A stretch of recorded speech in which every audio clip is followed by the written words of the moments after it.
Many of you guys are aware that Becky Lynch and Seth Rollins had their home broken into. Some people are confusing this story. They think that the Seth Rollins and Becky have this crazy stalker.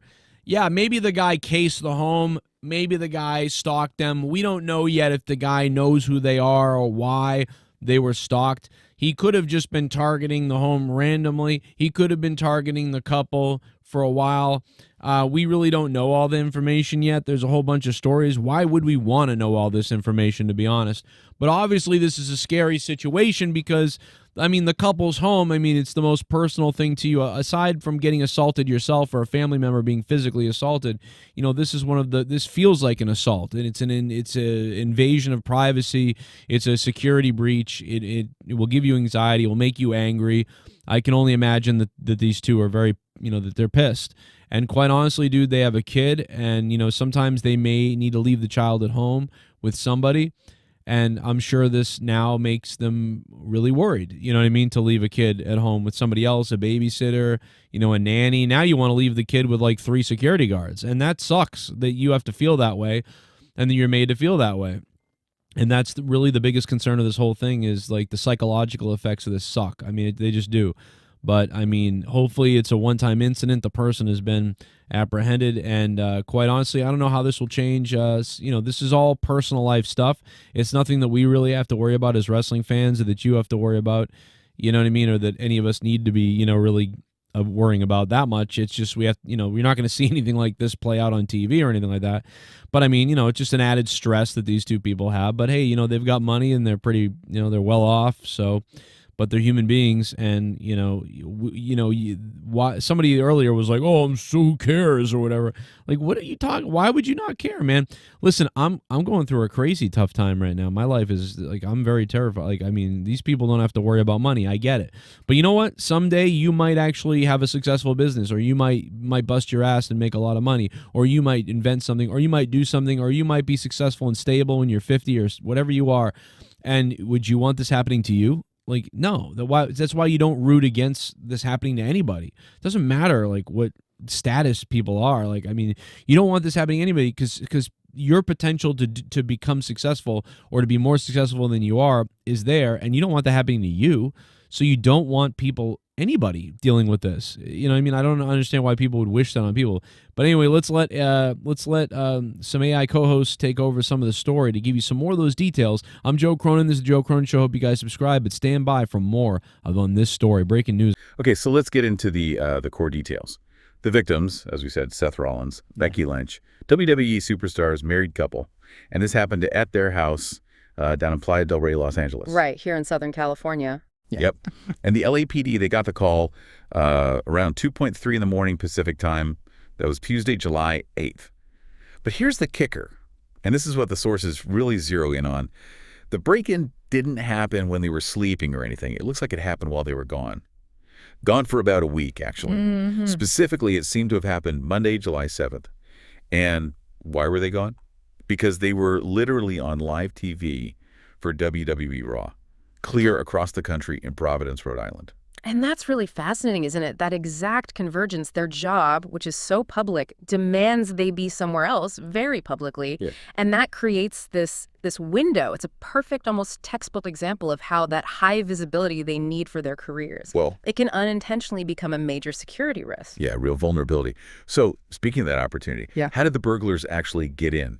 And what did they take?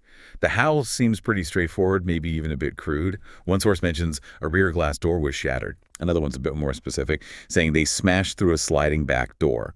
So back of the house, glass door. And both sources make it really clear no one was in the house at the time. Yeah. Which is, fortunate in one sense. Definitely. Yeah. As for what they took, well, it seems specific. Cash. The reports say between $5,000 and $10,000 in cash. One source kind of narrows it down to around $10,000. And that right there raises a really interesting point. The focus just on cash. It does seem kind of telling, doesn't it? It suggests maybe a strategy. Low risk, potentially high reward. I mean, think about it, cash, unlike, say, expensive jewelry or top-end electronics. Things you can track. Exactly. Cash is basically untraceable. You can use it immediately. So it could point to burglars who were just looking for a quick score, But get in, get cash, get out, less hassle, less risk than trying to fence stolen goods later. It smells like opportunism. Maybe people who knew the house was empty, perhaps even knew the general layout, but maybe weren't after, like specific collector's items or anything like that, just cash. it really is a stark contrast, isn't it?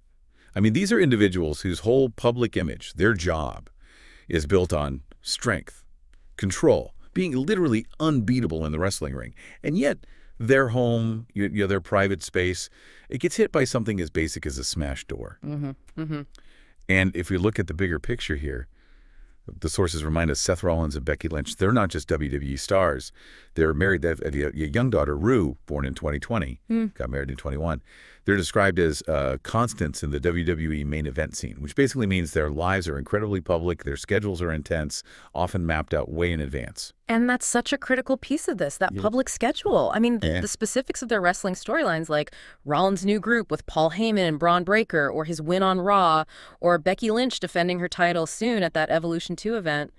Those details aren't directly about the burglary, obviously, but they paint a picture of this really demanding, high-profile lifestyle, constant travel, and all that visibility, all that travel, it kind of creates this digital footprint of where they are, and more importantly, where they aren't. The sources even call them the latest victims. Yeah, I saw that. Which kind of suggests this isn't an isolated thing. It points to maybe a wider pattern, especially in areas like LA, where public figures often deal with this stuff.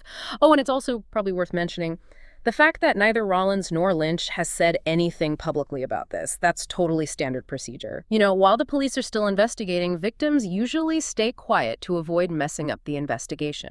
Right, makes sense. Protects the process. So, okay, wrapping this up, what's the main takeaway here? What does this deep dive really show us? For me, it really hits home that even people who project this aura of total invulnerability in their jobs, they can still be targets for very ordinary crimes like burglary. That fame, it isn't some kind of protective shield. It can actually, weirdly, make you more vulnerable by putting your schedule out there for everyone to see. Yeah, absolutely. And it really does push you to think a bit deeper, doesn't it? Like, how does the public nature of some jobs where being seen is part of the deal, how does that clash with the fundamental need for private security? What kind of unique hurdles do famous people face when their movements are basically public knowledge? And maybe bring it back home. What does this whole incident make you think about your own home security? Even if you're just, going out for a bit, the unexpected can happen. It's just a really powerful, maybe surprising reminder that security is something everyone needs to think about. And sometimes, the people who seem the strongest can actually shine a light on the vulnerabilities we all share.